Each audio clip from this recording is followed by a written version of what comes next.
You may have heard about enrichment and using enrichment to make your puppy's life better, but do you really know what enrichment is doing to your relationship with your dog? In today's video, we're going to talk about the unpopular truth that comes along with puppy enrichment and the things that you can do to make sure that you are building the best possible bond with your dog. I'm Instructor Shannon. Welcome back to McCann Dogs.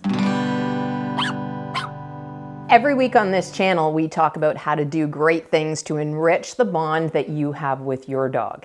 Now today, what we want to do is talk about enrichment itself and what that actually means. The word enrich means to add something to the life of your dog. So we want to do this as much as we can, but with purpose. Now, keeping in mind that what we want to do is create a puppy or a dog that really loves to be with us, to listen to us, and to work with us, we want to make sure that the games that we're using to enrich our dogs' lives end up being things that will benefit us rather than working against us. Think about good enrichments as things that really benefit the bond that you share with your dog. They will help your dog understand how to listen better, help them understand how to communicate better with you, and basically give them a better quality of life overall. Good enrichment games create a bond.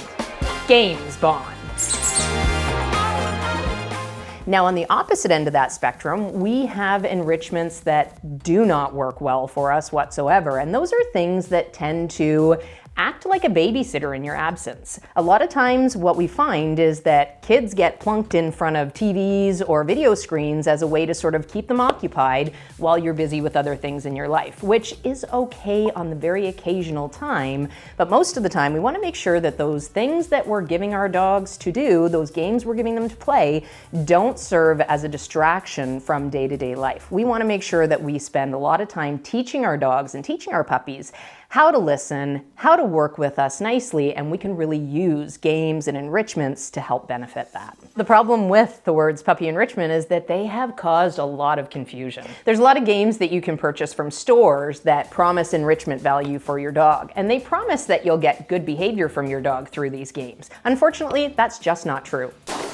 There's all sorts of other ideas out there for enrichments as well, things like ball pits and snuffle mats and doggy daycare and leash-free parks. All of those things will add enrichment to your dog's life, but what are they taking away in the meantime? The trouble with those enrichments is that they end up rewarding your dog and reinforcing your dog for behavior that doesn't involve you. And unfortunately, it's not a learning situation for your dog. So they're getting a lot of their energy drained and they're getting a lot of their needs met by things that are external to you and the bond that you're trying to build with your dog. We help nearly 1,500 students in our in-house and online classes every week. And something that we see that's very frustrating for all of them is how these enrichments can work against you. We want you to know that these games are never going to help your dog training. So the trouble with those enrichments is that your puppy or your dog will be self-satisfying without you and getting a lot of reinforcement for doing things that don't involve you.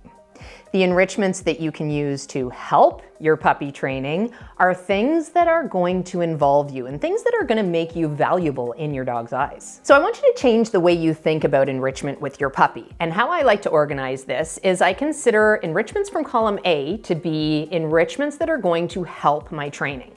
Enrichments from column B are things that I want to use sparingly, just to add some fun to my dog's life, but only if I'm in the situation where I know that that is going to be okay with my dog. If I have a dog that's still not quite listening or they're challenging me in the home, I'm going to make sure that I save the enrichments from column B for later on down the road.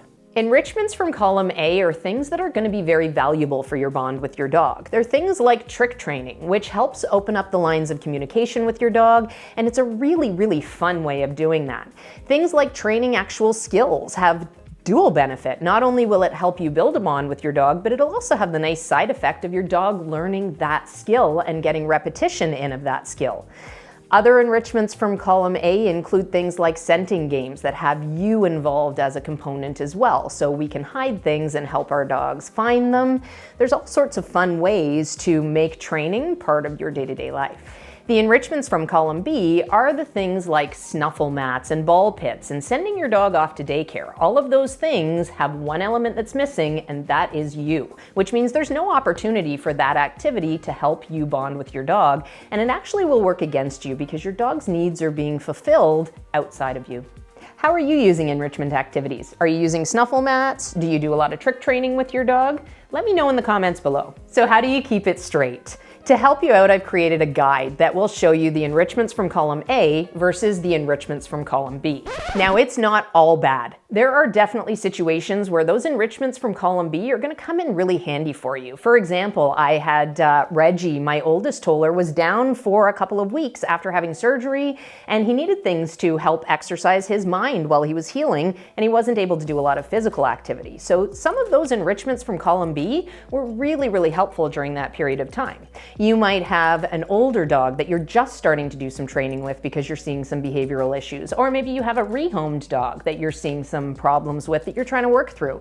Using enrichments from column B at the same time that you're working a training program can be a really, really beneficial thing. You just need to make sure that you're doing it right. Now, we're talking about enrichment today, but do you know that I'm really talking about leadership? The enrichments from column A will help your dog see you as a leader, and dogs who see their owners as leaders love working for them, love being with them, and that natural bond is just going to develop. Things like walking on leash training is going to be great for your leadership. Even things like trick training is going to be great for opening up the lines of communication and helping your dog learn to look to you as a leader. Now, what I don't want is for you to accidentally be a bad leader for your dog, and to help avoid that, click this card. Don't forget to download your Better Together guide from the description below so that you can understand the enrichments from column A versus the enrichments in column B and which are right for your dog. On that note, I'm Shannon. Happy training.